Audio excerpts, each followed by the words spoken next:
Jeśli chcecie, aby istniało państwo ukraińskie, musicie być patriotami, a nie szowinistami. Co to oznacza? Oznacza to przede wszystkim, że wasz nacjonalizm musi opierać się na miłości do rodaków, a nie na nienawiści do nich za to, że nie są ukraińskimi nacjonalistami. Dla was na przykład musi być bliższy ukraiński moskalofil czy polonofil, ten, którego nazywacie Małorosjaninem i Rusinem, niż cudzoziemiec, który miałby wam pomóc wyzwolić się od Moskwy czy od Polski. Musicie całe swoje uczucie i cały swój rozum skupić na tym, by znaleźć porozumienie, znaleźć wspólny język polityczny z miejscowym moskalofilem czy polonofilem, innymi słowy, stworzyć z nimi razem na ukraińskiej ziemi odrębne państwo, a nie na tym, by poza granicami Ukrainy szukać sojusznika, który pomógłby wam zniszczyć miejscowych moskalofilów i polonofilów. Właśnie tak. To byłoby teraz bardzo niepopularne stanowisko.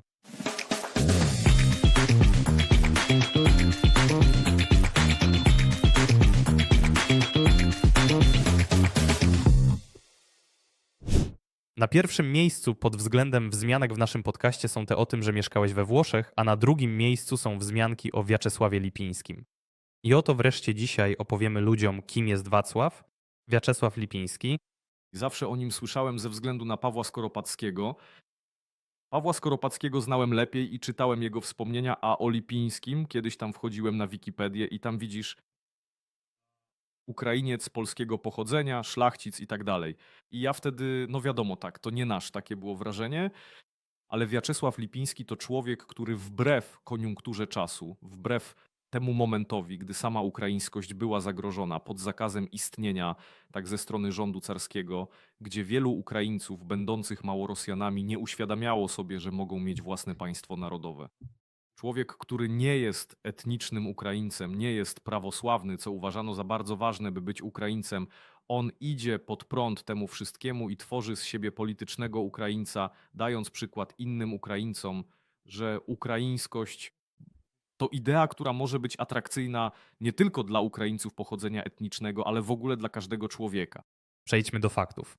Po pierwsze to etniczny Polak. No to Polak, Nazywał się Wacław Lipiński, a przyjął ukraińskie imię Wiaczesław Lipiński.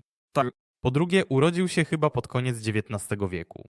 To aktywny uczestnik ukraińskich walk narodowo-wyzwoleńczych początku XX wieku. mało tego, on zaczął działać aktywnie jeszcze przed samą rewolucją, tak, zaczął to robić już w gimnazjum.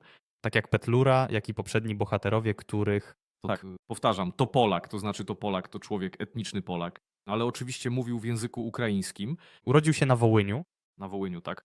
I jakie miał wykształcenie? Był historykiem, politykiem, filozofem? Czym on się właściwie zajmował? Cóż, przede wszystkim jeśli, Czy jak każdy humanista robił wszystkiego po trochu? nie, no właściwie robił wszystkiego po trochu, tak.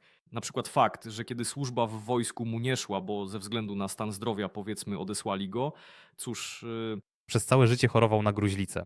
tak, Gruźlica miał problemy z płucami, potem z sercem i studiował, kiedy uczył się w Akademii Jagiellońskiej na uniwersytecie, tak, w Krakowie. To najpierw poszedł na agronomię, a potem na filozofię. No i tak to było. Pewnie dlatego był aktywnym współtwórcą ukraińskiej partii chleboробów demokratów. Szlachta, no i tu wyszedł z niego agronom. Szlachta to przecież właściciele ziemscy oczywiście. I oczywiście miał swoje majątki, wiesz, tam wuj podarował mu hutor, to było tam na Humaniu taki hutor. I rozumiesz, no oczywiście, mając ziemię, trzeba nią jakoś władać, trzeba to gospodarstwo odpowiednio kontrolować i organizować. Wiedzieć, kiedy posadzić te ziemniaki, kiedy te ziemniaki wykopać. Oczywiście, to było bardzo, bardzo ważne. Trzeba iść na uniwersytet. I na agronoma.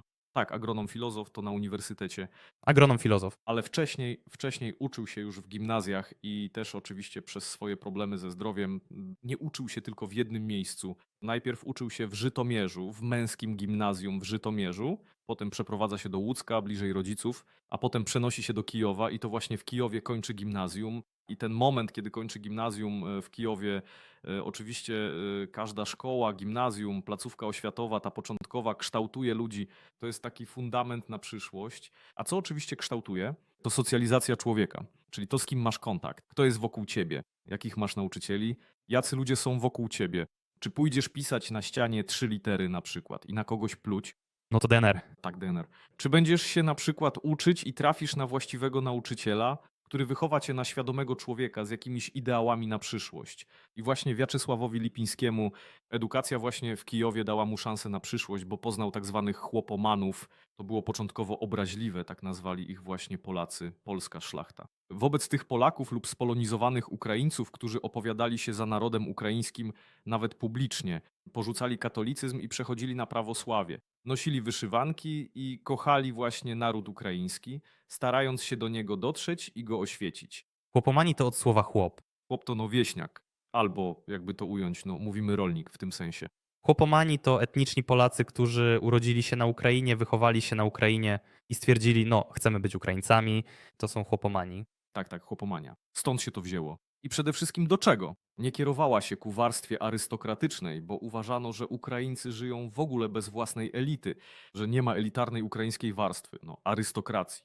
A jest tylko naród ukraiński, tak jak mówił Chruszewski, jeden naród ukraiński i właśnie chłopomani zwracają się ku temu narodowi ukraińskiemu.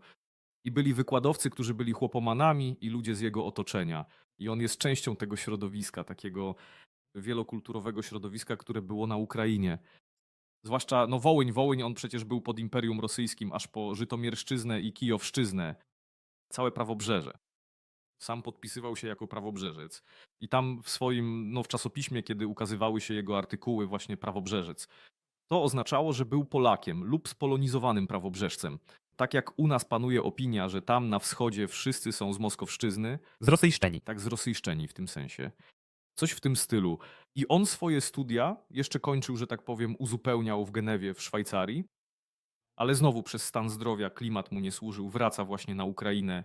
Ten moment czytałem u niego na Wikipedii, że pojechał studiować do Genewy i jemu lekarze powiedzieli, że pogoda mu nie służy i musi wracać. Myślę sobie, no co za życie, żeby mi jeździłbym do Genewy i mówiliby mi, no pogoda panu nie służy w Genewie. A ja na to, no dobrze, wrócę do Sum.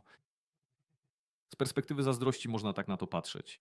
Tak, niby taka pogoda, ale zdrowie jest najważniejsze, wiesz. To tak. A mamy odpowiedź na pytanie, co takiego się stało, że etniczni Polacy nagle, raz, dwa, postanowili identyfikować się jako Ukraińcy? Po co? Przecież mają własne państwo, rozwinięte, z bogatą historią. Po co im to było potrzebne? A na Ukrainie i ci wszyscy Polacy mieszkający na Ukrainie, oni przecież, wyobraź sobie, są zukrainizowani. To łagodna ukrainizacja. W jaki sposób? Mieszkasz tutaj, kontaktujesz się z tymi ludźmi, idziesz na bazar, kontaktujesz się z tymi ludźmi. Może twoi rodzice są ukrainofilami, którzy po prostu, na przykład jak rodzina Lipińskich, mogli tam zaśpiewać i ci wszyscy kresowiacy, tak, tu, którzy mieszkają na Kresach. Zapamiętujemy to słowo, zaraz o nie zapytam. Tak, Kresy Wschodnie to w polskim rozumieniu powiedzmy obrzeża tego polskiego świata. Kresy Wschodnie, to znaczy współczesna nasza zachodnia Ukraina, zachodnia Białoruś. I tak uważa się za Kresy. Wschodnie to także część Litwy ze stolicą w Wilnie, którą nazywano wtedy Wilno, bo Kresy to krańce, granice, tak? to wschód, Kraniec, powiedzmy Kraniec. Kraniec nie w sensie krainy, tylko Kraniec jako obrzeża, powiedzmy. I oni to już od XIV-XV wieku, przede wszystkim polska szlachta, za nimi i oni też chłopów za sobą ciągną, jak na Wołyniu i na Galicji też byli. Mieszkają i zostają, ale żyjesz w otoczeniu tego ruskiego świata i oczywiście będziesz miał z nim kontakt i ty już mentalnie różnisz się od kogo? Od mieszkańców Mazowsza, od mieszkańców Gdańska, tam gdzie bliżej, od Poznania, bo to będą inni Polacy. Oni nie mają tego kontaktu z ukraińską kulturą i dlatego w rodzinach, takich polskich rodzinach, głównie szlacheckich, mogli spokojnie śpiewać ukraińskie pieśni przy stole, na przykład. Tak samo rozmawiali po polsku z ukraińskim akcentem, na przykład. O tak. Swoją drogą to i teraz się czuje. Jeśli pojedziesz na północny zachód Polski, tam mówią bardziej tak literacko. Jeśli pojedziesz na wschód Polski, bliżej Ukrainy, to nawet fonetycznie słychać, że to są sąsiedzi, to są po prostu sąsiedzi, tak? I dlatego w tamtym momencie, kiedy głównie zaczynały się te wszystkie rewolucje i socjalizm, który idzie z Europy, to poszukiwanie jakiegoś nowego ładu społecznego, to ludzie przeważnie robili tak. Swoją tożsamość narodową umniejszali, a na pierwszym miejscu stawiali tożsamość społeczną. Kim jestem? Jestem szlachcicem, jestem mieszczaninem, powiedzmy, jestem z rodziny szlacheckiej, jestem arystokratą, jesteśmy socjalistami, ludem pracującym i tak dalej.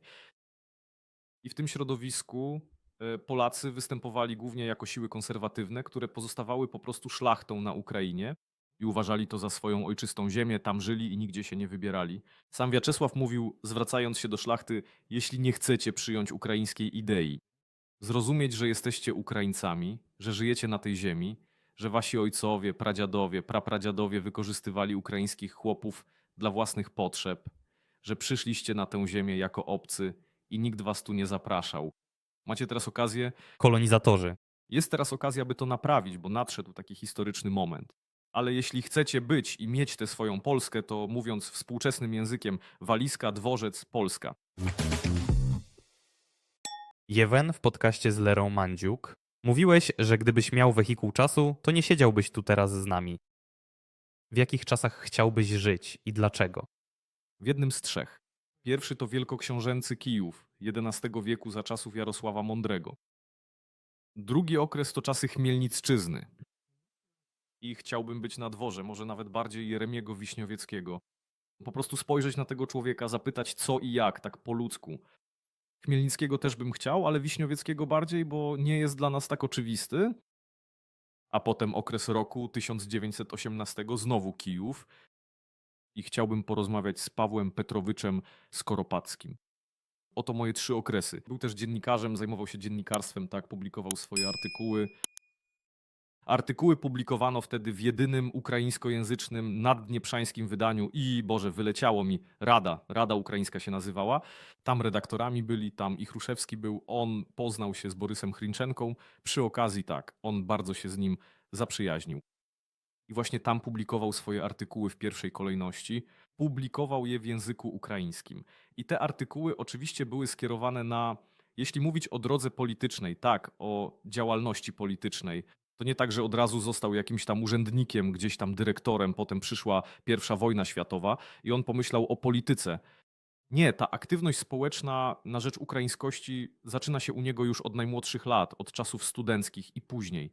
I publikuje artykuły, które odnoszą się do całej wagi państwa ukraińskiego, tłumaczy, co to właściwie oznacza, tak? I on zawsze interpretuje to właśnie według kryterium terytorialnego, że Ukraińcami mogą być wszyscy. I wszyscy, którzy żyją tutaj na Ukrainie, są dla niego Ukraińcami. Nieważna jest wiara, nieważny język, którym się posługujesz, w ogóle nic nie jest ważne. Ważne jest to, że jesteś Ukraińcem, żyjesz tutaj i chcesz mieć własne, swoje ukraińskie państwo. On nie wyrzeka się swojego szlacheckiego pochodzenia. On nie wyrzeka się swojego polskiego pochodzenia. On nie wyrzeka się swojej wiary katolickiej. On się niczego nie wyrzeka, ale w przeciwieństwie do tego w pełni akceptuje i czyni siebie Ukraińcem i mówi innym, by robili to samo. Jeśli chodzi o jego aktywność polityczną, to osiąga ona szczyt, powiedzmy, w czasach hetmanatu Pawła Skoropadzkiego w 1918 roku, kiedy miał miejsce, powiedzmy, przewrót, kiedy hetman doszedł do władzy. Państwo ukraińskie. Ukraińskie powstaje państwo ukraińskie, tak? Nie Ukraińska Republika Ludowa. I tutaj Wiaczesław Łypyński, on już do tego momentu została utworzona partia, Ukraińska Demokratyczna, Chleborypsko-Demokratyczna Partia. I ta partia została utworzona również przy udziale Łypyńskiego, gdzie był on głównym ideologiem tej partii. Oczywiście opierała się ona na ochronie ziemi, własności prywatnej. I nie bić ziemian, bić panów, lecz przeciwnie, tych panów, tych ziemian przyciągnąć do budowy państwa, bo to musi być materiał wysokiej jakości. Bo jak sam mówił, państwa nie tworzą masy ludowe. Zawsze są przywódcy, którzy je tworzą. Nie ma przywódców. Koniec. To znaczy, no, masa po prostu nie może stworzyć państwa. Bardzo ważne jest podkreślenie, że to w ogóle szło pod prąd ówczesnemu trendowi. Bo komuniści wręcz przeciwnie mówili: hej, że wszystko teraz rozdamy, chłopi to główna. Chłopi, robotnicy, Tak. robotnicy, proletariat. Tak. To główna warstwa społeczeństwa. A tu przychodzą ludzie, którzy mówią: nie, zostawmy przedsiębiorców, zostawmy bogatych ludzi. Oczywiście trzeba ich właściwie włączyć, nie odpychać od siebie, nie walczyć z nimi, nie niszczyć. No tak samo jak zwolennicy URL, Łynyczenko, Chruszewski, oni przecież nie lubili Skoropadzkiego, bo był pochodzenia arystokratycznego. On w ogóle, wszystkie te tytuły nie powinny były istnieć. I zostaje ambasadorem państwa ukraińskiego w Wiedniu, tam też zostaje. Pamiętam, jak Skoropadzki pisał we wspomnieniach, uważał, że ambasador to powinna być to osoba, która potrafi najlepiej reprezentować i bronić interesów państwa ukraińskiego. Często przeciwnicy monarchistów hetmańców zarzucają im, że zagarnęli władzę, że to tacy awanturnicy, którzy utrzymywali się tylko dzięki niemieckim bagnetom i robili wszystko, co kazali im Niemcy. W rzeczywistości tak nie było. Zarówno Łypyński, jak i Skoropadzki oraz ich otoczenie starali się nie ulegać we wszystkim Niemcom, nie szukać kompromisu, lecz stawiać własne warunki i wypracować pewien poziom, a relacje z cesarstwem niemieckim traktować jako neutralne. Cóż, tak wyszło, oni tu są, więc nie dało się uniknąć z nimi kontaktu. Właśnie w ten sposób. I przy okazji można też zacytować samego Wiaczesława Łypyńskiego, który mówił: Widzicie przecież, na czym polega trwałość hetmańskiej. Powiedzmy, władzy hetmańskiej, idei monarchicznej, że ona wypływa naturalnie z dołu poprzez rody arystokratyczne, na przykład przez Pawła Skoropadzkiego, i że to nie Niemcy na bagnetach osadzili Skoropadzkiego, lecz gdy Skoropadzki przejął władzę, to Niemcy zwrócili się do hetmana, widząc w nim kogoś bardziej statecznego, kogoś, z kim można rozmawiać nie tak jak z socjalistami z UNR, lecz kogoś, na kim można polegać w relacjach politycznych. I on twierdzi, że właśnie w tym tkwi zaleta samego ruchu hetmańskiego. Jest on postrzegany jako teoretyk ukraińskiego konserwatyzmu. To No to prawda? prawda, to całkowita prawda. W poprzednim odcinku wspomniałem, że jest on jednym z ideologów ukraińskiego nacjonalizmu. I tutaj chciałbym to nieco doprecyzować. W takim wąskim, a właściwie ogólnym ujęciu Łypyńskiego nacjonalistą raczej nie można by nazwać. Ale u Łypyńskiego sam nacjonalizm to coś innego. To nie tylko wiara, język i samo państwo. Nie można go nazwać nacjonalistą w dzisiejszym rozumieniu słowa nacjonalizm. No. Czyli jeśli uznamy, że ukraiński nacjonalista to wyłącznie ktoś, kto jest Ukraińcem z urodzenia, jest prawosławny i mówi po ukraińsku i tylko to jest nacjonalizmem, to tak, on pewnie nim nie jest. Wszyscy wtedy nie, racja, nie pasuje do tego schematu. Cóż, to taki szowinistyczny, prymitywny nacjonalizm, który w każdym okresie ma oczywiście swoje miejsce. Tyle, że sam nacjonalizm wywodzący się od słowa naród, a naród to forma, powiedzmy, organizacji społecznej, w której lud staje się zorganizowaną siłą dążącą do posiadania własnego państwa. To bardzo ważne. No właśnie, on pisze: nacjonalizm bywa dwojaki, państwowotwórczy i państwo niszczący. Taki, który sprzyja państwowemu życiu narodu i taki, który to życie rozżera.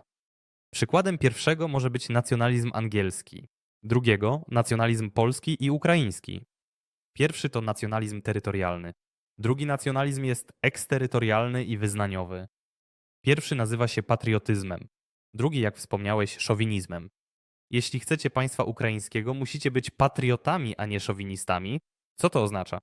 Oznacza to przede wszystkim, że wasz nacjonalizm musi opierać się na miłości do rodaków, a nie na nienawiści do nich za to, że nie są ukraińskimi nacjonalistami.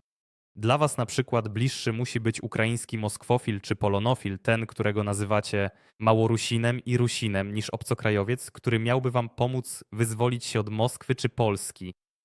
Musicie całe swoje uczucie i cały swój rozum skupić na tym, by znaleźć porozumienie, wspólny język polityczny z miejscowym moskwofilem czy polonofilem, innymi słowy, stworzyć z nimi razem na ziemi ukraińskiej osobne państwo, a nie na tym, by poza granicami Ukrainy szukać sojusznika, który pomógłby wam zniszczyć miejscowych moskwofilów i polonofilów. Dokładnie tak. To byłoby teraz bardzo niepopularne stanowisko Cóż ja. w naszym społeczeństwie. Cóż, spójrz, jestem w ogóle bardzo bliski w swoich, powiedzmy, upodobaniach ideologicznych i w tym, co widzę i co chciałbym widzieć, do Wiaczesława Łypyńskiego. Dlaczego? Ponieważ przede wszystkim, kiedy podchodzimy do czegoś radykalnie, wyklucza to kogoś ze społeczeństwa. To znaczy, ze społeczeństwa można wykluczyć uczciwego człowieka, kogoś, kto może mu służyć, ale można go wykluczyć po prostu przez dyskryminację, bo na przykład nie jest To katolikiem? katolikiem. Teraz tego na Ukrainie nie ma. Cóż, teraz tego nie ma, ale na przykładzie tamtych czasów to był na przykład katolik. Do widzenia. Ale to też był wymóg czasu, ponieważ w Europie Wschodniej był to wielki problem, szczególnie u nas. Jak ludzie siebie, cóż, przede wszystkim utożsamiasz się ze swoją warstwą społeczną, czyli jak u burżu, powiedzmy według Karola Marksa można powiedzieć klasa, tak? Jesteś burżuazją albo arystokratą na przykład, tak? I utożsamiasz się ze swoim szlacheckim pochodzeniem. Potem zaczyna się utożsamianie. My, naród. Ale na Ukrainie przez długi czas to utożsamianie było niejasne, bo istniała trójjedyna koncepcja narodu rosyjskiego. I wielu ludzi, którzy tam pracowali i myśleli, zachowywało swoją regionalną, małorosyjską tożsamość, ale byli częścią trójjedynej koncepcji tożsamości ruskiej, tej wielkiej, tak? Gdzie czuli się do pewnego stopnia tacy sami. Ale potem oczywiście pojawiła się coraz większa presja, bo w XVIII wieku było inaczej. Pojawiła się większa presja i Małorusin stał się po prostu słowem wręcz upokarzającym. Stałeś się kimś gorszym, tak, o. I co do nacjonalizmu. Nacjonalizm bywa różny. Nacjonalizm to nie tylko Adolf Hitler, Mussolini czy Stepan Bandera.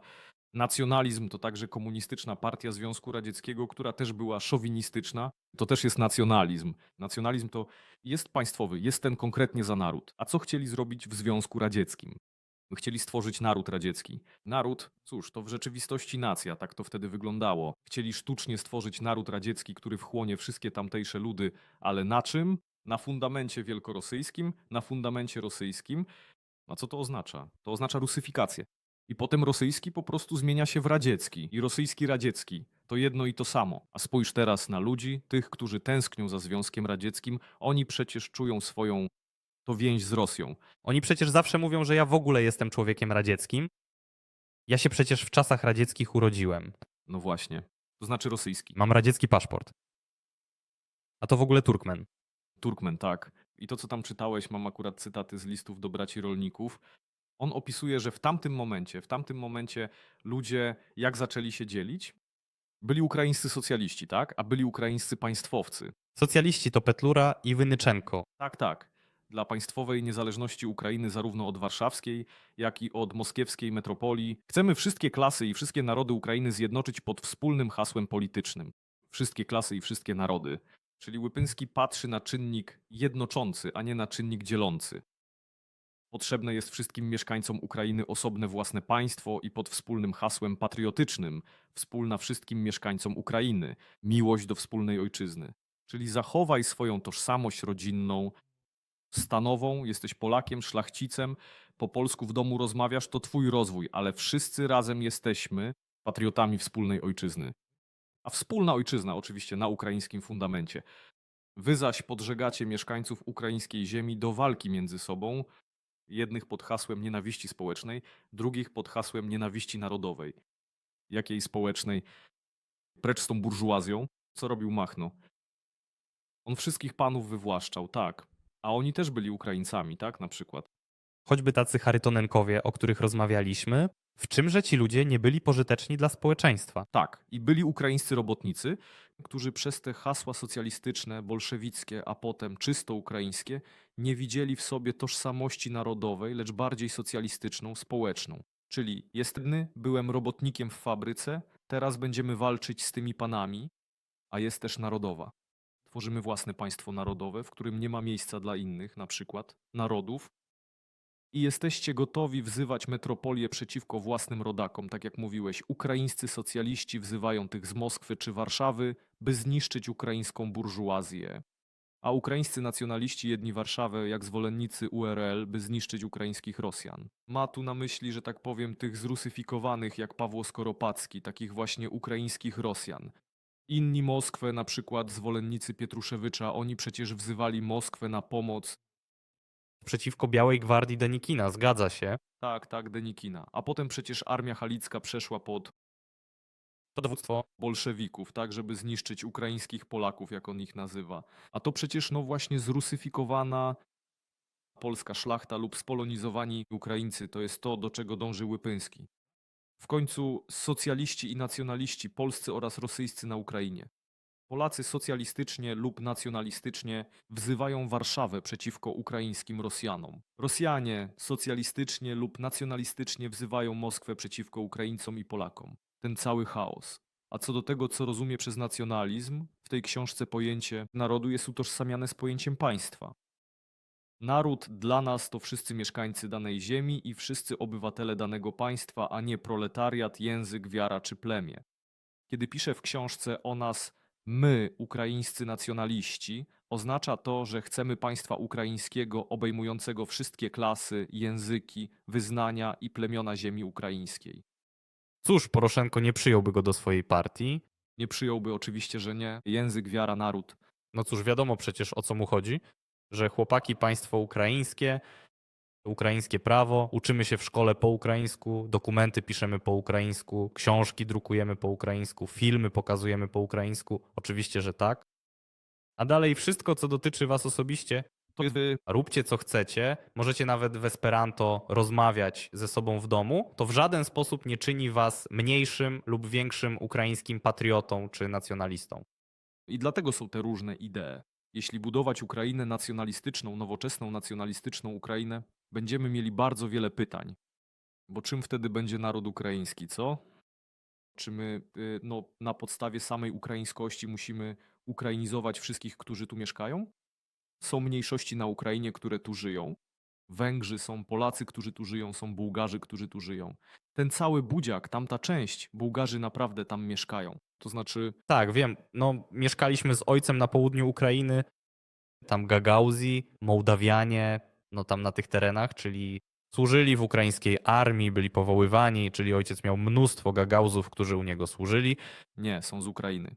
ale są obywatelami Ukrainy, tak? I nie jestem pewien, czy któryś z nich tak naprawdę szczebiotał po ukraińsku. Rumunii w obwodzie czerniowieckim, tam jest wieś ukraińska, wieś rumuńska. Przyjeżdżasz do Czerniowiec, oni tam do swoich cerkwi chodzą, czysto po rumuńsku rozmawiają, tak? Po prostu dla nas to niezwykłe. Mieszkamy w Sumach, a u nas no po prostu nie wiadomo kto, bo no, są etniczni Rosjanie w Sumach. Są etniczni, którzy dawno mieszkają, którzy przyjechali.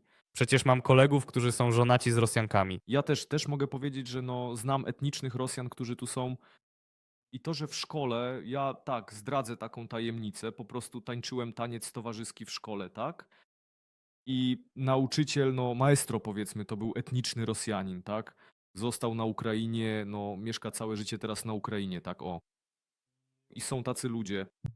Ale właśnie teraz, co i jak mamy robić? Jeśli zrobimy to brutalnie, to są tacy ludzie, no, którzy się sprzeciwiają, mówią, no ja kocham Ukrainę, tak, po prostu wiesz, ze starszego pokolenia, no, u których szczęka trochę nie tak. No tak. Ale oni są całkowicie za Ukrainą. No, jest im trochę trudno. I zabawnie próbują rozmawiać, ale to przecież, no widzisz, to nie tyle, że no, nienaturalnie to wychodzi, bo człowiek całe życie mówi tak, a tu musi tak. Ale przecież rozumie język ukraiński, rozumie całkowicie. I dlatego idea jest taka, jak u Wiaczesława Łypyńskiego, by zwrócić uwagę na państwo. A państwo to co? To, co da ci twoją osobistą wolność, da ci możliwość rozwoju jako człowiekowi. I państwo ukraińskie to jest to, co będzie zapewniać to wszystkim. Dlaczego on mówi, że monarchia jest ważna? Bo to jest przysięga ukraińskiego monarchizmu. Ty na to, ukraiński monarchizm? A królowie? Ktoś jeszcze? On mówi, że demokracja... No, w czym tkwi minus demokracji? W tym, że mówi, gdybym był demokratą, musiałbym no, służyć temu systemowi politycznemu. W demokracji działa zasada większości. Żeby pokonać swoich konkurentów, trzeba zdobyć większość głosów wyborców. A większość, kiedy głosuje, mówi, nie głosuje rozumem, głosuje swoimi emocjonalnymi tam składowymi. I żeby dać jakiś politycznie normalny system, mówi, nie wygram wyborów, bo moi konkurenci będą więcej kłamać, moi konkurenci będą rzucać więcej jakichś słów. Po prostu rzucimy hasło, że zakończymy wojnę w jeden dzień, emerytura wzrośnie do $5000 i tak dalej. Wszyscy po prostu rzucają słowami Uprawiają populizm. populizm, żeby zdobyć elektorat, bo sam system no, tego wymaga w tej demokracji. Bo nie każdy obywatel jest obywatelem świadomym, nie kształtuje w sobie na przykład dyscypliny obywatelskiej, nie uczy się samodzielnie o tym, jakie są zasady, czym jest państwo, jak się odnosić. On nawet nie czyta programu, kiedy głosuje. Ilu z nas czytało program, kiedy Głosowaliśmy na kogoś, głosujesz na tego, kto głośniej krzyczy, kogo znasz, kto ci się spodobał z twarzy, na tego głosujesz. marketing. Wybierasz prezydenta tak samo jak lody. Wychodzi na to, że musiałbym więcej kłamać, musiałbym żerować na mrocznych pragnieniach ludzi, czyli spekulować na prymitywnych rządzach. Dlatego istnieje alternatywa. Nie odcinać się od tej elity, która istnieje, lecz przeciwnie. Kształtować w elicie świadomość i odpowiedzialność przed tym wielkim ogółem obywateli, przed tym wielkim społeczeństwem, że elita, na przykład szlachta, ukraińska arystokracja, musi być świadoma, musi być reprezentantem, aby móc rządzić. Bo elita będzie miała wizję, a im lepiej będzie myśleć, tym więcej dobra przyniesie społeczeństwu, bo poprowadzi je naprzód nie tylko prymitywnymi rządzami. Chcemy tego jak najszybciej, no jak najszybciej. a teraz interesuje mnie społeczeństwo ukraińskie. Wszyscy tak krzyczą do Europy, do Ameryki, a podatki jak w Ameryce będziemy płacić, co? A system, który powstaje, a odpowiednik tamtejszych podatków, to znaczy ile jest podatków we Włoszech? Jeśli u nas ryczałt to 5, wcześniej 2, a mówią, że zaraz zrobią 10. W pełni ujednolicony 10% bez składki społecznej. Niby dużo? We Włoszech to 30, 40. Im bardziej rośnie twój majątek, tym bardziej 50, 60.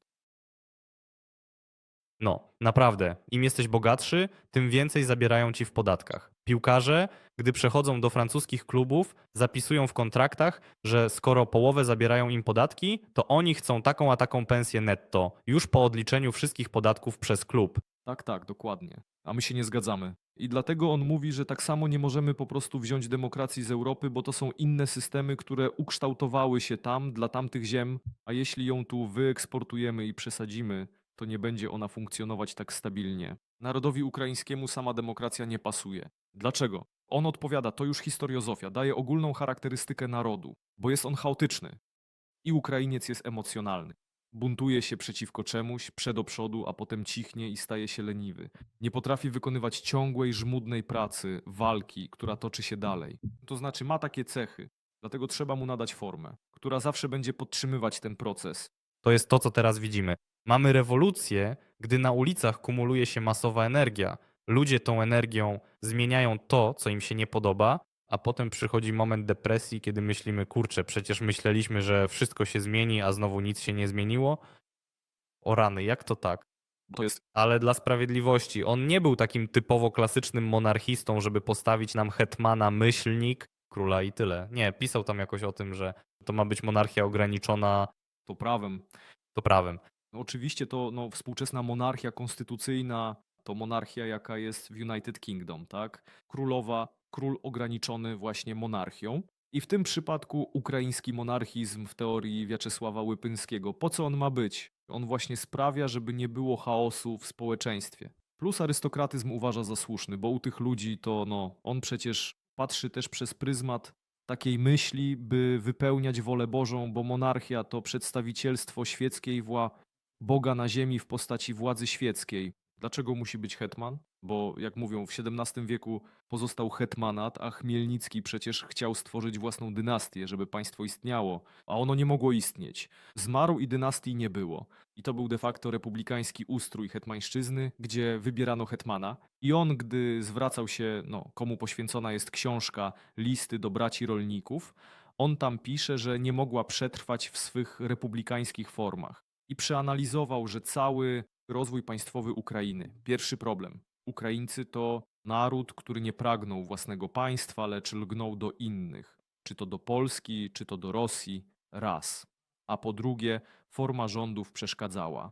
Ukraińskie społeczeństwo jest bardzo zróżnicowane, więc to, co daje szansę, to po prostu spersonalizowane państwo, gdzie jest władza hetmana, gdzie jest on pierwszym wśród równych, gdzie jest żywym sztandarem, flagą tego narodu, gdzie jest wcieleniem wszystkiego, co możliwe i gwarantem tego wszystkiego. Ale oczywiście on mówi, byłoby powiedzmy głupio stworzyć tę monarchię na wzór moskiewskiej. Czyli dlatego, że tam u króla, oj króla, u cara, on ma władzę absolutną, jest ona despotyczna i prawie niczym nieograniczona. A w ukraińskości, ukraińskim hetmanacie, monarchii widzi właśnie hetmana i musi być parlament, który powinien ograniczać władzę hetmana, a hetman w swoim wymiarze jest tym symbolem. I dlatego Wiaczesław Łypyński teoretyzował w pełni o rodzinie Skoropackich, zbadał nawet całe ich drzewo genealogiczne, tak by pokazać, że ta władza wywodzi się z przeszłości, że tam jeszcze jego przodek, to po linii ojca, tam rodzonym bratem był Iwan Skoropacki, był hetmanem na przykład, i że to sięga aż tutaj. Plus, a tak przecież jest w czasach hetmanowania co widzimy w państwie ukraińskim? Jakie to nazwy? Nie prezydent, hetman. Zmieniają się nazwy, jak już mówiłem wielokrotnie, nazwy kolejowe. Mieliśmy tam kolej południowo-zachodnią, nazwy imperialne. Tam 10, 9 czy 14 dnia rządu hetmańskiego zmieniono te wszystkie nazwy imperialne. Zmieniono tam na kolej słobocką, tak? Tam kolej południowa, zaporowska. Szkoły stały się ukraińskie. 150 gimnazjów. Otwarto ukraińskojęzyczne szkoły, mimo że hetmana nazywano moskwofilem. Tak jak to się ze sobą łączy? No właśnie, to są ludzie, których czytasz i dzisiaj na Twitterze po prostu roznieśliby ich na strzępy, mówiąc, że to Małorusini, że to rusofile, że to w ogóle jakaś moskiewska piąta kolumna, FSB-owcy, a ci ludzie dochodzą do władzy i po ich czynach widzimy, że to kurczę bardziej ukraińscy patrioci niż ktokolwiek inny. Oczywiście. I wiesz, Wiaczesław Łypyński to czuł, bo on był powiedzmy ukraińskim Polakiem, no pod względem tożsamości, tak? A to przecież u nas taki maksymalnie zrusyfikowany arystokrata, szlachcic, sam paź, generał, adiutant jego wysokości Mikołaja II, rosyjski oficer, pułkownik, a w końcu hop hop i zostaje ukraińskim hetmanem. To jest powołanie. I w tym samym momencie, gdy buduje się państwo, hetman, waluta, wszystko jest. Szkoły, język ukraiński, wprowadzanie języka ukraińskiego, Ukraińska Akademia. ukraińska armia, która powstaje, wszystko ukraińskie u podstaw i państwo przesiąknięte właśnie ukraińskimi tradycjami, ukraińskimi nazwami. To nie jest import z zachodu. I nie tylko prezydent, minister i tak dalej. I wszystko stało się takie, wiesz, proste, zwyczajne. Z wyglądu zewnętrznego Skoropadzkiego. Spójrzcie, jak on wyglądał. No patrz, i to jest państwo, które ma swoją taką unikalność, a Ukraina jest unikalna. Montesquieu też mówił, że tego podziału władzy, konstytucji nie można eksportować do innych krajów, bo może nie pasować do samego ducha narodu, jego historii. I Łypyński właśnie o tym mówi. To jak sterowniki Tak, a propos, jaka wersja? mogą po prostu nie pasować do tego systemu operacyjnego. Tak, jeśli można tak rzec, na system operacyjny ukraińskiego społeczeństwa taka demokracja nie wchodzi albo działa szkodliwie, bo naród ukraiński. To są przecież subtelne, bardzo subtelne, socjologiczne, historiozoficzne. Tak, problemy i jest państwo ukraińskie, ale niestety państwo ukraińskie nie poradziło sobie z tym, a do tego podczas hetmanatu władza hetmana nie była niczym ograniczona. Nie było parlamentu, tylko rząd, ale to był moment, powiedzmy, wojny i tworzenia się. Na przyszłość planowano stworzyć Sejm, właśnie Sejm, parlament, by ograniczyć władzę hetmańską. On tam przecież jak był ambasadorem, potem Pozostał ambasadorem jeszcze za czasów UNR. pozostał ambasadorem UNR, ale w pewnych okolicznościach odszedł. Co tam się stało? Rozstrzelano Bołboczana i przez to zrezygnował z bycia ambasadorem. To jedna z najważniejszych rzeczy, ponieważ Jewchen Czykałenko, pisząc do Łypyńskiego, jest taka korespondencja, mówił, że wielu wojskowych odeszło od Petlury właśnie przez to i nawet znów zachciało hetmana. No właśnie. I wiesz, ta żywiołowość narodu ukraińskiego, pójdę tam, nie? To mi się nie podoba. Brak tej stabilności, takiej stałości. I to był problem numer jeden. Po drugie, oczywiście UNR nie spełniała wymagań Lipińskiego. Lipiński chciał przecież pracować dla państwa ukraińskiego i myślał, że może się uda. Później Skoropadzki jest przecież na emigracji, rząd Skoropadzkiego jest w połowie na uchodźstwie. Jest taki wybitny historyk Dmytro Doroszenko, który również brał w tym udział. Spotykają się na emigracji i tam tworzą Ukraiński Związek Chleboробów Hetmańców, a właściwie państwowców, chleboробów państwowców. Później byli tam hetmańcy. I tutaj nawiązuje się taki bliski kontakt, utrzymują się relacje z Pawłem Skoropadzkim. Na emigracji Wiaczesław Lipiński uważał, że walka musi trwać, musi być kontynuowana teoretycznie, bo przyszłe pokolenia będą odbudowywać ukraińską państwowość. I być może nastąpi to niebawem, już całkiem niedługo. Na emigracji dążył do stworzenia silnej struktury, by oświecić ród Skoropackich, wypromować. Był promotorem Skoropackich. Co miał na myśli? Chciał skłonić samego hetmana, by stał się bardziej kulturalny, czyli bardziej wykształcony. I zrozumiał istotę hetmanatu, że to nie tylko twoja osobista władza, ale że jesteś instytucją, uosobieniem tej władzy i ukraińskiej idei. A po drugie, chciał stworzyć właśnie ten związek na wzór, powiedzmy, jakiegoś naszego zakonu rycerskiego, który miał pracować dla państwa, dla hetmana, ale zawsze zachowując dla siebie w pewnym stopniu taką władzę regulacyjną. I tu pojawił się problem między Lipińskim a Skoropadzkim i pod koniec ich współpracy i przyjaźni Skoropadzki zaczął więcej rozmawiać z ludźmi, którzy odchodzili od takiego pojęcia, że hetman to tylko instytucja, Skoropadzki, lecz szli ku władzy bardziej osobistej, autorytarnej. I Skoropadzki też zaczął czuć, że po prostu nie ma już wtedy żadnych konkurentów i że to on jest państwem w takim właśnie znaczeniu. Przeciągać, tak, Lipiński po prostu brać górę. Zaczęli się już nie zgadzać. Ale chcę podkreślić te ludzkie relacje. Lipiński przecież zawsze ciężko chorował. Musiał się leczyć. I Skoropadzki zawsze oferował mu pieniądze, oferował leczenie. Tak, były takie momenty.